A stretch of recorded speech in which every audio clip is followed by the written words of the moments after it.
हर दिन अपने साथ एक अजीब सा भारीपन लेकर आता है। सब कुछ ठीक होने के बाद भी अंदर एक रुकावट, एक थकान सी महसूस होती है, जैसे हम इस दुनिया में अपने कदम घसीटते हुए चल रहे हों। और कभी-कभी लगता है जिंदगी इतनी मुश्किल होने के लिए बनी ही नहीं थी। हम अक्सर सोचते हैं कि ये भारीपन किसी कमी की वजह से है। हमें लगता है अगर थोड़ा और पैसा मिल जाए, थोड़ा और नाम मिल जाए या समाज थोड़ा और बेहतर हो जाए तो शायद ये थकान खत्म हो जाएगी। इतिहास ने इस सोच को दो अलग-अलग तरीकों से परखा। एक तरफ था अमेरिका, जहां दौलत और सुख सुविधाएं इतनी बढ़ गईं कि पुरानी दुनिया इसकी कल्पना भी नहीं कर सकती थी। दूसरी तरफ था सोवियत यूनियन, जहां सबको बराबरी देने की कोशिश की गई। लेकिन दोनों ही जगह इंसान के अंदर की बेचैनी खत्म नहीं हुई। एक जगह बहुत कुछ था, फिर भी खालीपन था। दूसरी जगह बराबरी थी, लेकिन आजादी की कमी थी। दोनों हालात में अंदर का दुख वैसा ही बना रहा। यही बताता है कि हमारी थकान सिर्फ बाहर की चीजों की वजह से नहीं है। ये एक संकेत है कि हम अपनी प्रकृति के खिलाफ जी रहे हैं। दूसरे विश्व युद्ध के समय एक लड़ाकू हवाई जहाज छोड़ दिया गया था। जब गांव वालों ने उसे देखा तो उन्हें लगा ये भी किसी बैलगाड़ी जैसा ही होगा। उन्हें उड़ान का ज्ञान नहीं था, इसलिए उन्होंने सच में बैलों को उससे बांध दिया और उससे जमीन पर भारी सामान ढोना शुरू कर दिया। जो चीज आसमान में उड़ने के लिए बनी थी, उसे मिट्टी में घसीटा जाने लगा। उसके पहिए टूट गए, पंख पेड़ों में फंस गए और उसका ढांचा उस बोझ से मुड़ गया जिसके लिए वो बना ही नहीं था। यही हमारी जिंदगी है। हमारे अंदर भी एक अनंत भीतर का आकाश है, लेकिन हम अपनी पूरी जिंदगी सिर्फ चीजें इकट्ठा करने में लगा देते हैं और यही हमारे दुख की जड़ बन जाता है।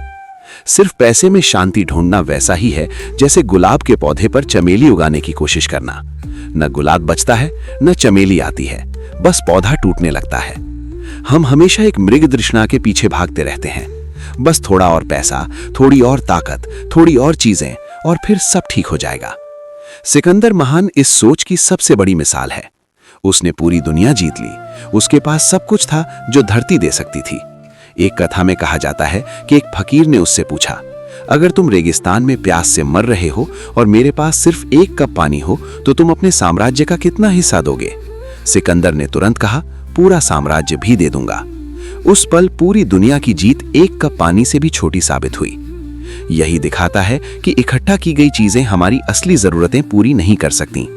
अपने आखिरी समय में भी सिकंदर ने सिर्फ 24 घंटे मांगे ताकि अपनी मां को एक बार देख सके, लेकिन वो एक सेकंड भी नहीं खरीद सका।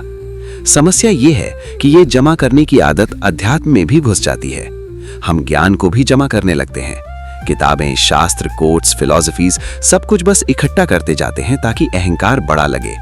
लेकिन बिना भीतर बदले ज्ञान इकट्ठा करना हवाई जहाज पर और वजन डालने जैसा है। इससे हम और नीचे रह जाते हैं। बाहर की दुनिया सीमित है, लेकिन भीतर का आकाश अनंत है।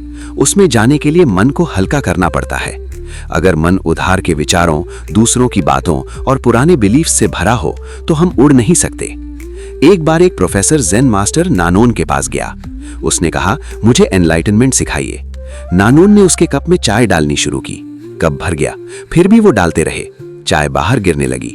प्रोफेसर चिल्लाया, कप भर चुका है। नानोन मुस्कुराए और बोले, तुम्हारा मन भी इसी कप की तरह भरा हुआ है। जब तक इसे खाली नहीं करोगे, कुछ नया अंदर नहीं आएगा। अपने असली स्वभाव को जानने के लिए हमें बहुत कुछ भूलना पड़ता है। अहंकार छोड़ना पड़ता है, समाज की एक्सपेक्टेशंस छोड़नी पड़ती हैं, हर चीज को लॉजिक से प्रूव करने की जिद छोड़नी पड़ती है। भीतर की यात्रा डरावनी होती है क्योंकि इसमें सब कुछ छोड़ना पड़ता है, अपनी पहचान, अपना स्टेटस, अपनी सेफ्टी, सब। ये एक ऐसा रास्ता है जहां कोई नक्शा नहीं है, कोई माइलस्टोन्स नहीं है, और जो वहां पहुंच चुके हैं वे भी पीछे कोई निशान नहीं छोड़ते। इसलिए ये सफर सिर्फ बुद्धि से नहीं होता। इसके लिए एक भीतर की प्यास चाहिए, एक भरोसा चाहिए, एक छलांग चाहिए। शांति तब शुरू होती है जब हम अपनी असली क्षमता को मिट्टी में घसीटना बंद करते हैं। जब हम मन को दुनिया के बोझ से खाली कर देते हैं, तभी हम इतने हल्के होते हैं कि अपने पंख फैला सकें और अपने ही भीतर के अनजान आसमान में उड़ सकें।